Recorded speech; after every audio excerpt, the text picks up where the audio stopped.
everyone, welcome to the Asian Hustle Network podcast. Today we have a very special guest with us. His name is Sandro Roco.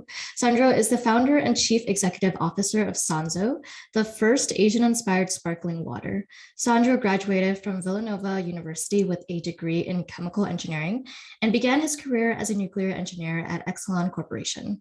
He previously worked on a credit derivatives trading floor at JP Morgan and most recently served as head of growth and then chief of staff at Bombfell, an online personal styling service. He launched Sanzo in 2019 with a mission of bridging cultures by connecting people to authentic flavors.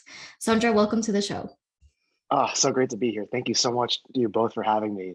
It's an honor. No, it's an honor for us to have you on the show, man. You're a major celebrity now. Like there's no one that we talk to doesn't know what your product is or what Sandro is, And it's like, dude, it's hard to believe that you guys started in 2019, right? And it's so recent about like everything that's happened to you, like your massive growth, seeing you everywhere, seeing all the Asian celebrities rave about your product. So walk us through your story, man. Like, what was your upbringing like, and how did you become the person you are today? No, I appreciate that. So yeah, I mean, as you noted, launched the brand in 2019. Had the idea about like a year before that, and and really like for me, it's interesting. Santa's kind of the culmination of I guess like my own, in many ways, like personal journey that I've had over the last few years. So, I mean, I grew up in central New Jersey, in an area that was not the most basically it was an area that I wasn't necessarily I'll say I wasn't picked on for being Asian, but I also wasn't necessarily invited to, have this massive, cultural identity exploration about myself. But in my late 20s, really my late 20s, started, just really starting to dive in further into, what my Asian American identity like was, what it meant. Like I started kind of like actually, I guess, becoming more interested in my parents and learning about them as people, not just, not just seeing them as like mom and dad. And ultimately just wanted to show, I guess, like both like one have a way of celebrating all of what's been happening, in AAPI culture over the last few years, with a brand like Sanzo. But then also, and I'll say this, like I'm not shy to say it. A lot of my friends and a lot of my even college experience and even post college experience is around like folks not in the Asian American community, and so wanted to create something that could also help kind of bridge those cultures as well. Introduce my friends to another side of me that they maybe not seen before. So it's been an incredible journey. I know we're going to dive a lot further in, but that's kind of I guess like how the initial inspirations for the brand. That's so amazing. And like Brian mentioned, I just want to echo off what Brian said. I mean, we've seen so much growth with Sanzo in the last couple of years, and we've been just seeing it everywhere. And I think that's so amazing. I think it's also, even extra amazing that you say that you're bridging cultures not only within the Asian community, but, making sure that these drinks are getting into the hands of people outside the Asian community too, right? And it's a really, really great way for them to know about our own food culture, our own drinks, our own flavors, our own fruits and everything like that. So that is so amazing. I know you were previously an engineer. And so I think you kind of grew up and kind of went through that, typical Asian journey. Yeah. A lot of our Asian parents want us to become engineers, doctors, lawyers, and stuff like that. I want to know, how did you kind of get this entrepreneurial mindset? Did you get it from your family? Was your family, did they come from an entrepreneurial background as well? Sure. So I will actually have to say, in all fairness, because if and when they listen to this, they would very much reject the notion that they forced me into my craft. I will actually say, like, I loved math and science growing up. They're my two favorite. They're my two best subjects. They're one that just kind of gravitated to earlier on, and so neither of my parents are engineers. But to answer your question, it came from my grandfather, who on my mom's side, who was also who's a very successful entrepreneur in the Philippines. And my mom oftentimes will say, like, yeah, like it like skipped the generation, the entrepreneurial bug. I think for them, when they came over here, so both my parents I'm Filipino on both sides. And when they immigrated here in the 80s, they're both, fortunate, grew up with, and got college degrees in the Philippines. But really, when they got here, they just wanted to, provide the best possible life they could for my brothers and me. It was kind of the mid '80s were a bit of a tough political time for the Philippines, and they just wanted, I guess, for their own selves and for us to just create as solid of a foundation as possible for us to pursue our own dreams. But so they did not go that route, but that bug definitely came from my grandfather. Yeah, I mean, your parents to be so proud of you, right? And I'm kind of wondering too, like, what was that transition for you, like personally, to become an entrepreneur, right? Because I would imagine that, most of your life and you listen to your parents, you want the best for you. You work a very Mhm. stable job, and now you enter a world of great uncertainty. You like what's that joke? It's like you trade your 9 to 5 to work 24/7. I think it's really true for entrepreneurship. Yeah. And what was that transition like the first couple months for you? Was it really rough? How did you overcome and then overcome that and was like, okay, like, I want to continue working on this product? Yeah, so I was very fortunate that my parents were somewhat primed for this with the job that I took beforehand. So, as you kind of laid out in my intro, started out as a nuclear engineer for 3 years, then went up to Wall Street for 2 years, um, and I ended up taking a close to 75% pay cut to leave my banking job for this startup gig where I was basically working the customer experience desk. Um, I just wanted to build. I mean, those my first two jobs out of college, they were, I graduated right into the financial crisis. Um, and I'm not saying that like I wouldn't have done those either way, but it was definitely one of those scenarios where, especially my first job, I just kind of had to take something that would feel stable. It was just nice to have a job after college. But I remember when I left my banking job for the startup job, that one was a difficult one for my parents. I think they understood that I wanted to build. There was definitely the feeling of, oh, is this the right one? What could like basically, I mean, enumerating all the risks that could happen. Um, so basically, since I did that already, I think they kind of gave up on the second go around. Where I was like, now I actually like at 5 years later, I was like, okay, mom and dad, like now I want to start my own company. I think I kind of just like yeah, kind of beating them into submission on the last startup gig that they were just like, okay, like we don't get it, but the first one worked out pretty decently, so we'll just kind of follow your lead here. But I will say, I my own journey to starting the brand was, I think it was like a very fortuitous one. So at my last startup, we were, the growth had kind of stalled, and I was looking, and the seedlings for the idea were kind of planted in me for about a year before I left. And in that year, I was very fortunate to have a very supportive CEO who said, like, yeah, do the work that you need to do here, but also, sure, on like nights and weekends, we'll support you doing this. I mean, it was completely non-competitive anyway, so that was fine there. But just for this business being as expensive as it is and as labor intensive, I kind of did benefit from being able to keep a day job and like really moonlight for about a year. And like that year, I mean, it was very like I just didn't really work or didn't really stop working, didn't really have much on the weekends. Uh, very much like saved up any money that I was still getting from the job to put it into this business. So it's kind of crazy in that regard. But I just had such conviction behind what I thought the brand could be that I was having so much fun doing it, even though it was by myself. Like it was the most like stimulating experience that I had had by far professionally. Man, that's a great story to hear, right? And man, that's totally unheard of to have a boss that's supportive, that supported side Yeah. hustling. Because I know it's not competitive, but still, it's like knowing that this Yeah, person yeah, couldn't leave you, like a key person in your team for a startup, especially. I mean, shout out to your old boss, man, for supporting that. And I do want to point out one more thing too. I know you mentioned earlier that you graduated during the financial crisis. Is this 2008 or 2009 or 2010?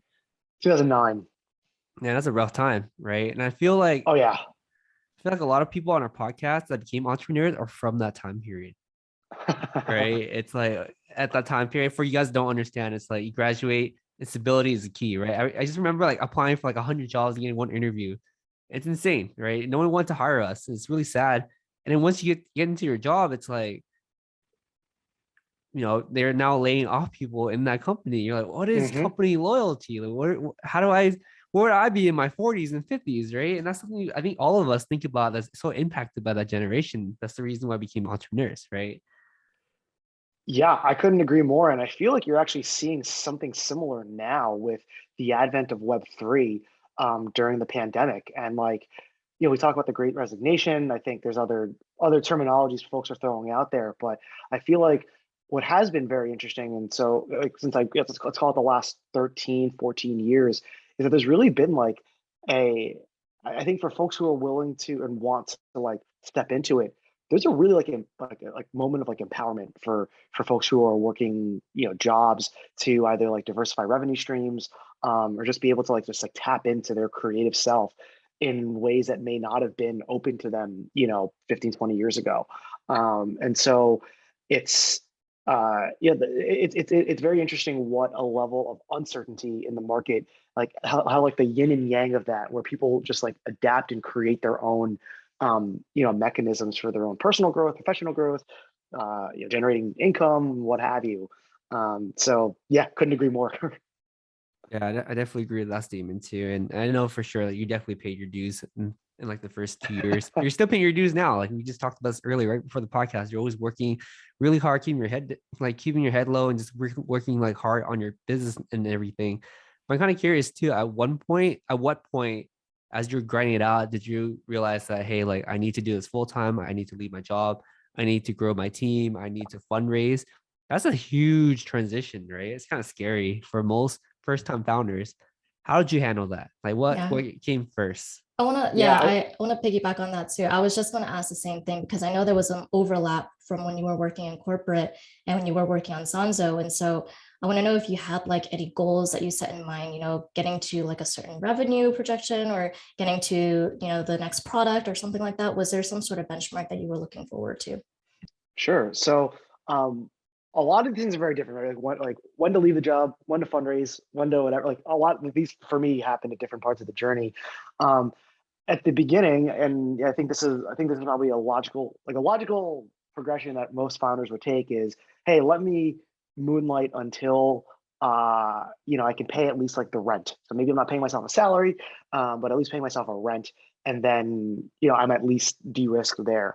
Um, and this is, I think it's important for any first time founder, depending on what you're doing, to kind of, I guess, heed this, which is in beverage and what that you couldn't like, there's no way that I was going to be able to do all the things that I needed to do to build this brand and also work a full time or even really like a part time job. And the reason is because of, like, the way I decided to build this brand was like basically hitting the streets of New York City, pitching this to retail buyers, restaurant owners. Literally would have a backpack and a hand truck full of sparkling water that I would take on the subway with me and just be going, yeah, like literally like up and down in LES, East Village and whatnot. And you just like these folks work during the day, like like the what I learned, like these retail and grocery buyers, the best time to go in there is maybe like 9 or 10 a.m. Restaurants, like chefs, like they're not usually walking in, because they closed down the restaurant from the evening before. They're not walking in until around the same time. Also, good time to catch them maybe like right after lunch. So like literally, it gets in the way of a regular workday.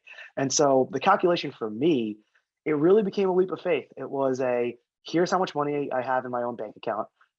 Here's how many months of rent I can survive. I have, yeah, I did build up throughout, my last couple of jobs, like a decent level of savings.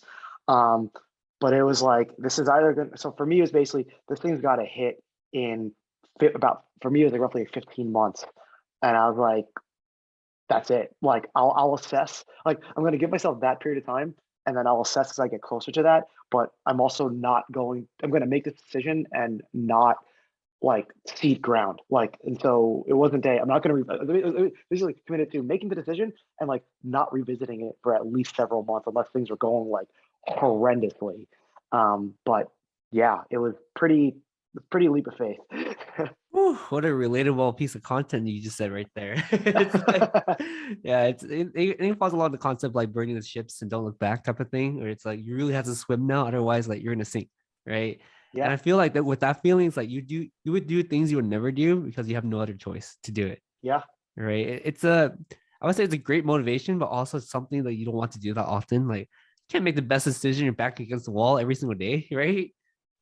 Yeah, no, that's why, like, for me, and again, like, I very much empathize with founders. And look, I mean, we can get into like some real candid stuff. Like in the food and beverage industry, an unfortunate truth is that like you kind of do need some money in the beginning, whether it's your own or someone else's. It's like very hard to get started with like $0, like in the way that you might with, if you're coding an app or a SaaS program and you can just kind of spin up an instance of AWS and a text editor. It's just like food and beverage. You literally need to buy raw goods.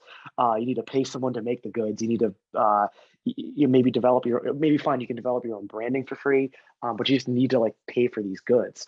And so, yeah, the reason why I felt like I could make the leap was exactly that. Like you mentioned, how if you don't have any runway, and I do feel this, if your runway is like low, I mean, I think it's actually been shown. Like for folks who have less money in their bank account, like you actually drop IQ points because you're not making rational decisions. And so that's why I gave myself, I was like, okay, I need this, and I need enough runway for that long a time so that I at least have several months to make enough, like at least intelligent decisions, and hopefully some of these would lead to extending my runway out, and I can keep making decent enough, being in enough of a mental state to make decent enough decisions. So Yeah. I very much agree with that. I tend to think of that as like a racing game, right? It's like you keep running Hmm. to hit a Hmm. checkpoint, it goes ding, you get Oh more yeah. time. Yep. It's Oh, like that's so good. You hit the checkpoint. Yeah, exactly. Yeah. Could not agree. That's a great analogy. yeah, I'm kind of curious too. Like I know that you gave yourself this much time, but I mean the mindset from like becoming an employee to an entrepreneur to growing your company to raising money Hmm. is a scary, scary leap, right? Just going out there and asking for your first check. And I know that with Asian cultures, like we typically don't like to do that. And let's be honest here, like a lot of us don't have the luxury of doing that. Can you imagine Yep. asking your mom for like 50K or 100K? They'd be like, the hell is my retirement? Yeah. What are you saying? But I want to hear more about your fundraising story and what kind of mindset and hat or like investor hat or like investee hat that you put on in order to go out there and raise these funds. So yeah, I mean, I went down that route of saying and really in the beginning, I was pretty committed to it being my own money. So it really was mine. And over the course of 12 to 15 months, I'd say, put in about like this, I'd say about $100,000 of my own money.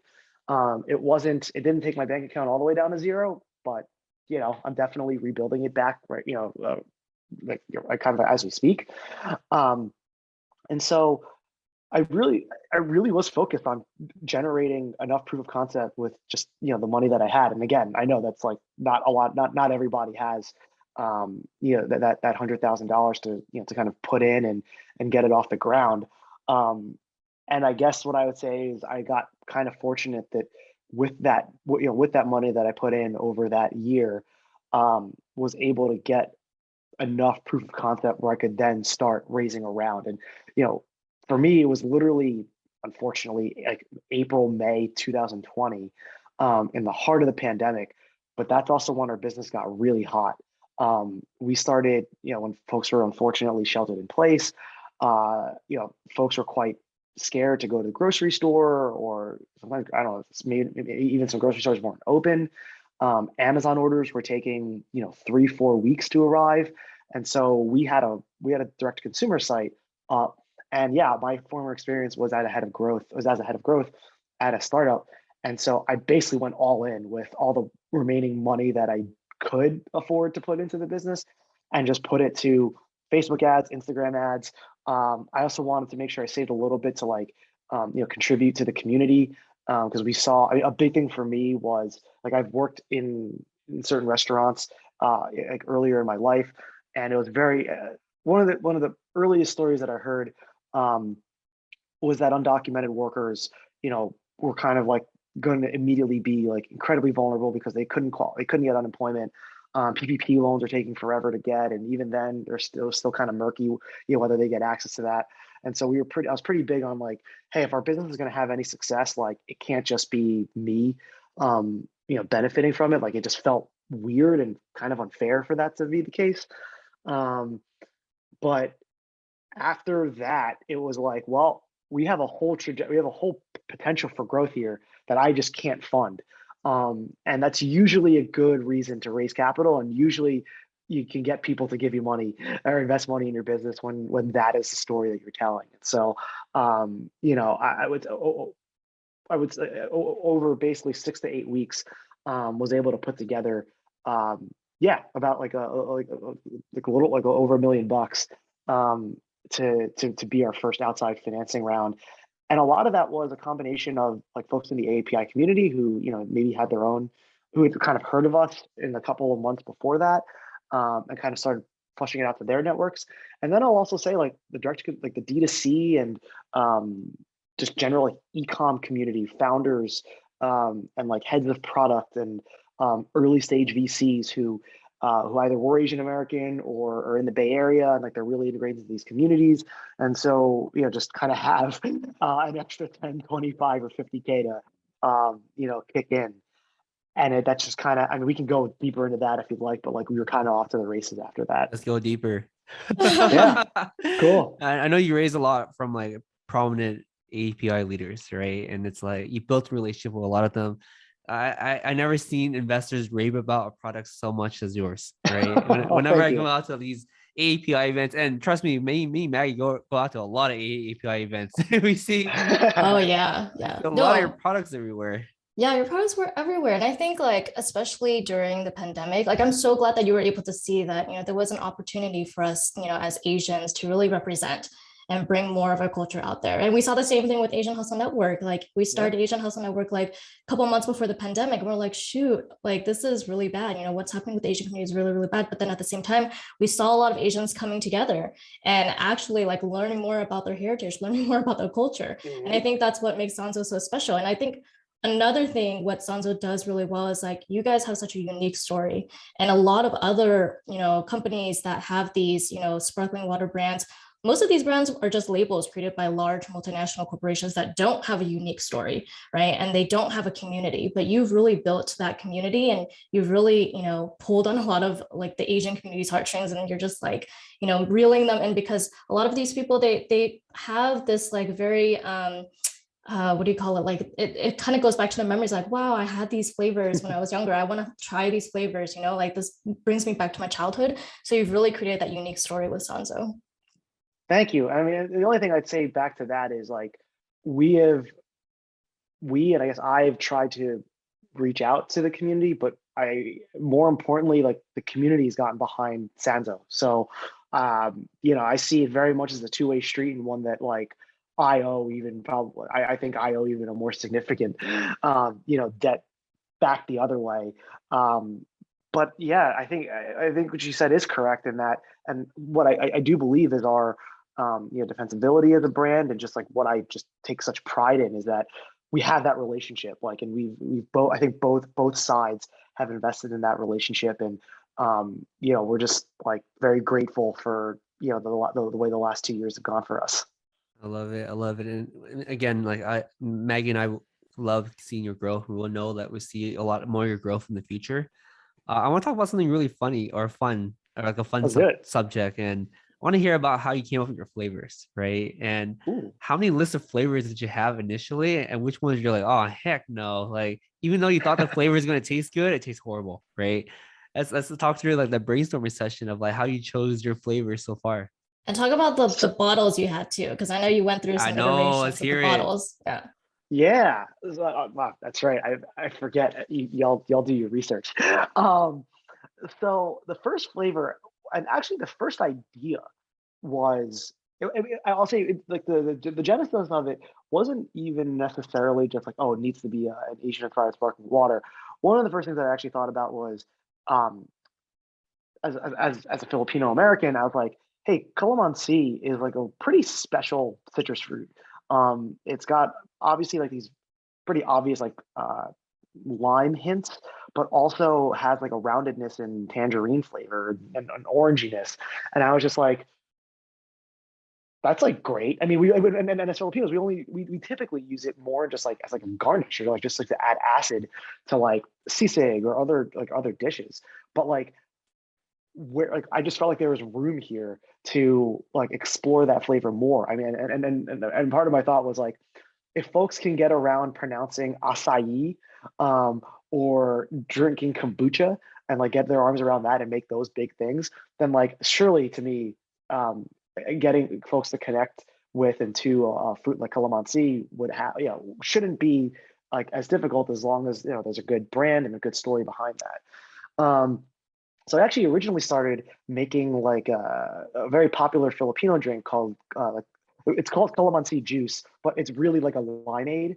The only problem was way too much sugar. And while delicious, it just wasn't something that I was willing to drink a lot of because of the high sugar content. And that's actually became like a big thing for me. It was like, okay, if I'm feeling this way, like, and that was a bit of a thing for me too. Like I wanted a drink that I could consume over and over and over again. And I unfortunately felt like, as much as I love our legacy Asian brands, that are mostly coming from, mostly imports, um, I'm just being honest, like I can't drink them every day. Like I know too much. I used to be a very obese child, and got out of that phase, and I'm like, I can't go back. And so,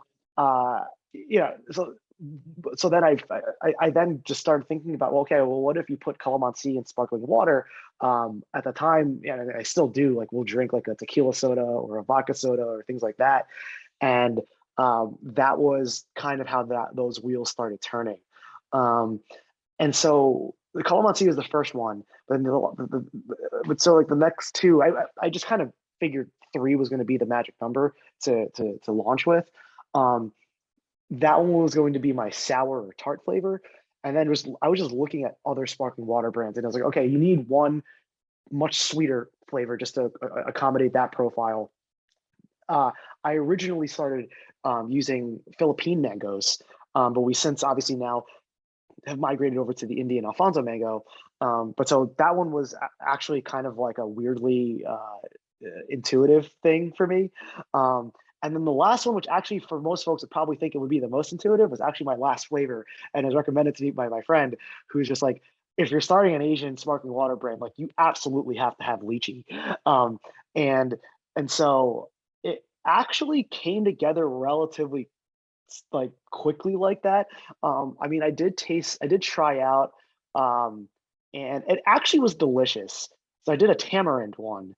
Um, it was delicious. Unfortunately, if you can imagine tamarind paste dissolving in water, um, to me, food and beverage is every bit about as much like you eat with your eyes as much as you do with your nose and your mouth.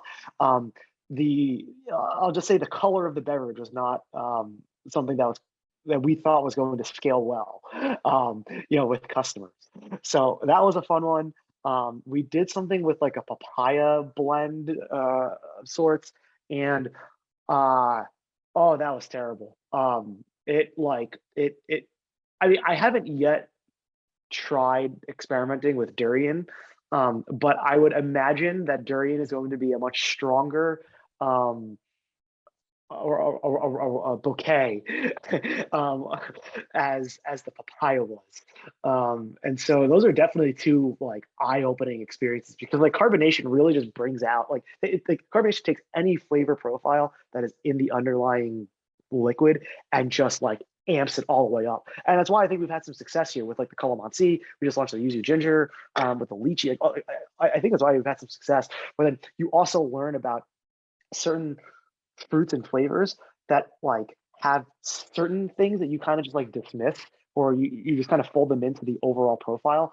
Oh no, those things get like multiplied by a lot once you start carbonating the drink. So yeah. Wow, I am gonna be on the wait list for the durian one. You should do it. I don't care. I'll have the durian Sanzo on one hand and a pack of gum on the other. We'll, I we'll, like it.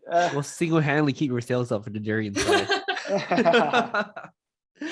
So when you were creating these flavors, Sandro, were you the only one who was like taste testing these and trying to see like what tasted good? And then did you eventually get a food scientist to start like actually going down to like the specifics and the chemistry of it? And then when was at that point when you were like, okay, maybe we do need a food scientist? Yeah, so the very first formulations were done by me. It was mostly in my kitchen apartment with a weighing scale, or a kitchen scale, Google Sheet, and like measuring cups and 12-ounce cans of Canada Dry. And so what I would do is I would make a formulation, and then I'd also record the cost to make it. It's like the way we know that like chefs do that all the time. It's kind of make something good. Can it scale to be done in a kitchen setting? And then also, we still have to pay for we still have to pay the rent here. So, I built up that model and literally would have like, do I like this? And then how much does it cost? Um, so that was step one. To your point, I did learn pretty early on from talking to other, food and beverage founders, like, hey, there's certain FDA requirements or certain food science health and safety inspection things that just have to be abided by in order to like not just sell legally, but for me also, I'm like, I really cared, as I think, as I would hope most food and beverage entrepreneurs care about, like not harming their customers. And obviously something that you ingest can do, harm to your body if not done well.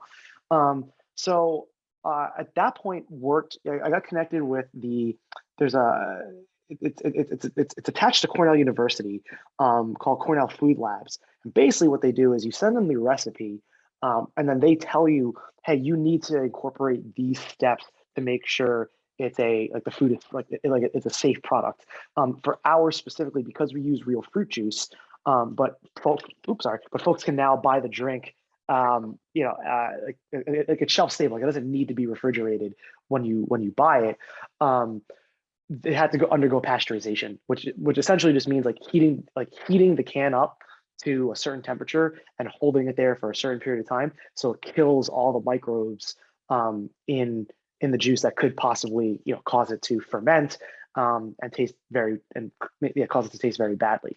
As far as timing goes, like that you have to do early on. Like you can't actually sell a beverage like this without getting that done. So that was probably within the first like 3 months of like starting the company, or starting like even like having like the initial like idea.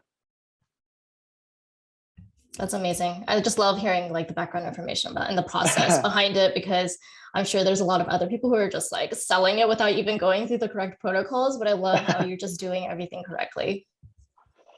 It takes more time. It costs a lot more headaches, but I think we're paying. I think we're reaping the dividend, the rewards for having done so. And even if it ferments, you just call it kombucha, right? To a certain point, and then it becomes basically vinegar. All right, let's talk about the not so fun part of running a business, and especially this past year or so, especially 2021. The supply chain issue, right? I know for a fact that it's causing a lot of the inflation that we see nowadays, and I would imagine that it probably has heavily impacted your business as well. What is going on with this production and the impact that it has for your company? Yeah, I mean, I guess two things that I would say are we've been pretty fortunate that um, to obviously have a lot of growth over the last few years. And so with growth comes some margin for error, and I'll say inefficiencies, um, for things like, higher costs of freight. I mean, that's probably the biggest one, for higher costs of freight, especially. So we have been very fortunate there. We also, and again, like it's something that we're constantly looking at, but look, like we do sell our product for a bit of a premium, over what else is in the market. I'll say in the beginning that was like necessary. I mean, it still very much is, but necessary now for different reasons. It was necessary in the beginning because I was buying things at such a small scale. It was the only way I could even like keep myself afloat in the early days, and so we were pricing in line with other premium sparkling beverages in our category. Um, what that allowed us to what that has allowed us to do though, as we've scaled, is basically have a little bit more money available to pay for, to pay the higher freight costs. Basically, folks that operate already very low margin businesses, they're the ones who got like incredibly squeezed and their business models got really turned upside down. Fortunately for us, like we've been able, because of our growth, to get a lot of efficiencies to be able to kind of couch some of those, basically specifically couch like those higher, freight costs. Okay, that's good to know. I'm really glad that you're unaffected, or mainly sort of unaffected by the supply chain and continue to grow. And I want to focus a little bit more upon your day to day. And I know for in your life you are currently engaged, right? Yeah. And you Congratulations. Thank you. Thank you. Thank you. you met your significant other. I'm kind of curious, like it sounds like you're working all the time. And how do you balance like your work-life balance and your relationship? It seems so healthy, right? Like I look at your social media accounts, it's like you guys are so in love, and it's like, dang, how's he do it all? You know? So just walk us through your day today and how do you manage your time? Yeah, I mean, I have a very supportive partner, so that's like number one. I mean, and that is big. Like, no one, it's funny. Just last night, I was having dinner with Sarah Wynn, from Wynn Coffee Supply, and she's also, just recently got engaged, and she also talks a lot about how we both talk about how, like, our partners being such like actual and active supporters for us. Like, we don't have co-founders, but like they're about as close as you could possibly get. And so I'll say that, like, I don't do this alone, not by any means. Um, it's not easy. I mean, I will say I've gotten better at compartmentalizing weekends, mostly because we also need to, because we are planning a wedding. And so again, like, creating that constraint forces me to just get, like, be more efficient, throughout the course of the week. But look, like, everything has its trade-offs, right? I mean, there's only, I have the same 24 hours in a day and 7 days in a week that anybody else would have. So, unfortunately, I probably don't talk to my friends nearly as much as I would like to. I think in some ways it's a little easier because I'm now 34, about like turning 35 this year, and a lot of my friends already have kids. So several of our friends have already kind of moved on to that phase in life. Um, but yeah, between the business, planning a wedding with Isa, and yeah, I'll say occasionally seeing my and talking to my parents. That's most of my time. It's not actually that exciting. It's just a lot. It's just really me working a lot. No, but I love seeing your posts with your fiance. And, I see the same thing in like Sarah and her fiance too. Like they are so supportive of each other, just like how you and your fiance are. And that really goes a long way, just to have someone be supportive of you and just push you forward and be, a sounding board whenever you need them. It is so important. So, so important. Yeah, and I'm so glad that you guys found time for each other, and so glad that you're able to, compartmentalize your schedule, because that's so important, right? And I think I used to like, think it's kind of funny when my friends are like, "Oh, I need to like schedule in my calendar when I'm having date night with my significant other," and then now it's like when we run your own business, like, yeah, like you need to do Oh, that, otherwise you absolutely. forget. Yep. Or most importantly, I find it's it needs, for us, we put it on the calendar because it's then harder to remove it, right? If we just say, Exactly. hey, we'll get dinner Right. Tuesday night, but then something else can come up, like, you feel like, I feel really like we have our wedding planning touch bases every Wednesday night. Wow. We're getting obviously more frequent with it now, as we're getting married like 2 months from now. So those are getting more frequent, but like, yeah, because because in the beginning it was on every Wednesday night. It was like, okay, I just know I'm not planning anything for Wednesday night. Like, in the world of like beverage operations, we talk a lot about creating processes that are truly brick walls, not a stop sign, not a speed bump. Anybody can roll over a speed bump. Anyone can, unfortunately, go through a stop sign. You have a much harder time going through a brick wall. And for us, yeah, putting something on the calendar is about as close to a brick wall as you can get. That's a great tip. And for you listeners, that's how we manage everything. Okay, you have to be set in schedule, including our personal lives. So we have one more part to the podcast where I want to bring it back to your company a bit more. I want to Okay. hear more about how you create your culture and how you hire people correctly, right? Because I think that it's such an important thing where you're at and where you used to be, just growing and scaling. It's like you have the wrong people in the wrong places.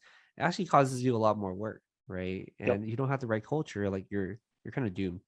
And I want to Mhm. hear about you as a leader. How do you, one, hire people, and how do you maintain a strong culture in your company? Yeah. I mean, the two biggest things that we screen for, and a lot of it ends up being, personality, but you can also see it through, we give certain take-home assessments and things like that. Like you can kind of like observe behaviors throughout the interview process. Um, Two things that we look for. One, folks who want to build. It sounds so simple, but like I think it's a very different mentality. Going into an early stage startup versus a company that's more pre-established. And neither are nothing's better or worse per se than the other. But it's just about what fits at what stage. Um, Someone who might be, like the most organized person, who has like, who thinks like everything through, might be an amazing senior leader for a big company because like any little steer of that huge cruise ship like can have like ripple effects downstream.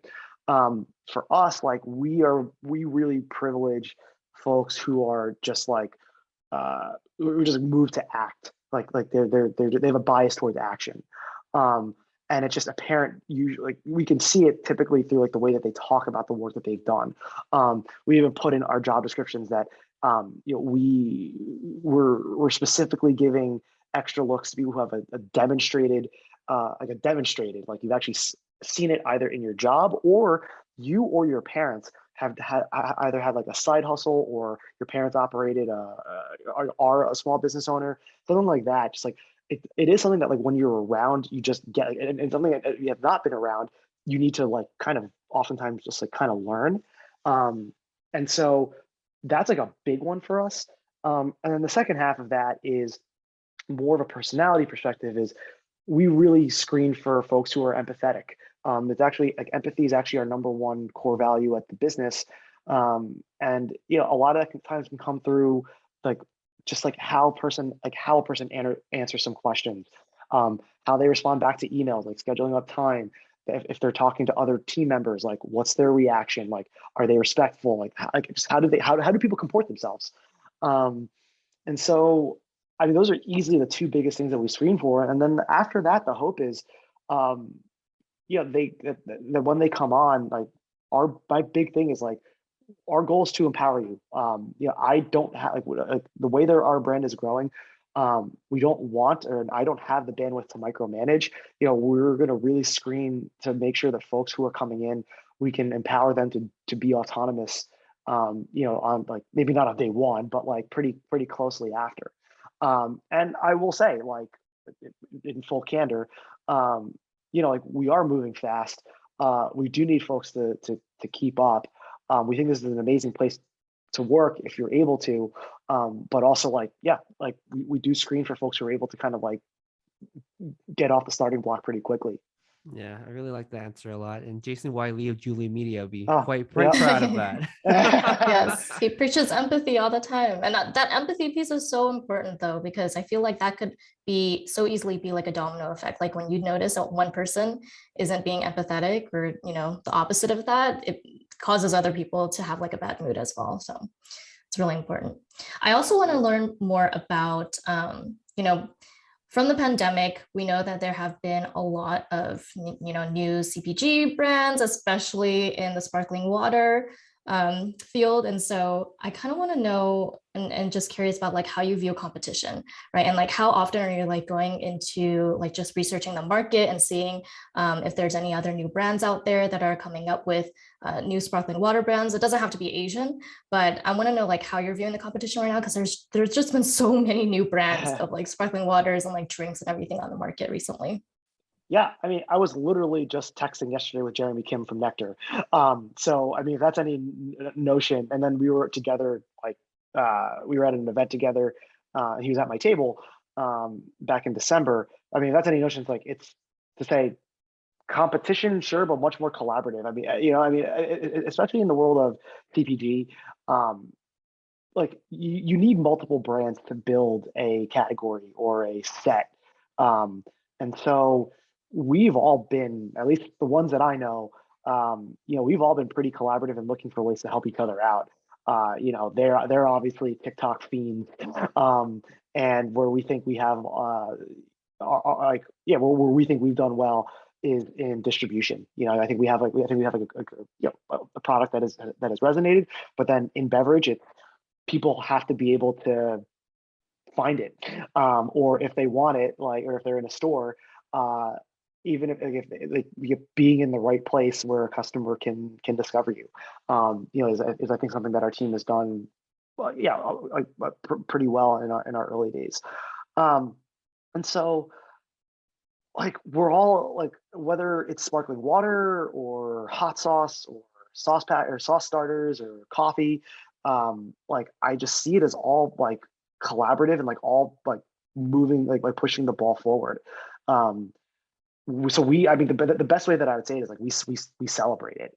And am I actively looking at other brands? I would say less so. Maybe I was a little bit more. I'm more, if I'm being honest, looking at brands that are ahead of us, brands that have maybe raised a couple more rounds of funding. I specifically look at kind of what I consider global iconic brands like San Pellegrino, Perrier, Topo Chico, and basically how we can be that. And then for the folks who who may have started after us, how can I uplift them? But as far as where I go for my inspirations, we're more looking at folks who are a bit further ahead than us. Yeah, I think you put that perfectly. And it's the same thing with Asian Hustle Network. There's been a lot of Asian communities that have grown and came from, the pandemic, but we need more of them. It's always better to see more of them so that we have a category to refer back to than to see none of it at all. So, yeah. So Sandro, we have one last question for you. And that is, if you could give one advice to an API entrepreneur, what would that one advice be?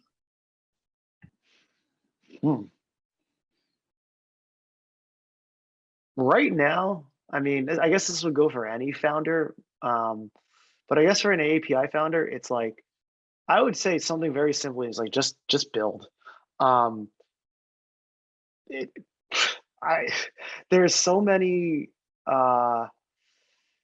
distractions today, and so maybe this is maybe I don't need to say this to folks who have already taken the leap and become founders, or maybe folks who are considering it. There really are so many ways. There's so many disincentives and so many ways in which there's so many things out there that will dissuade you from doing it. You are really the only person with enough willpower and conviction over what you're building that will actually get it off the ground and moving.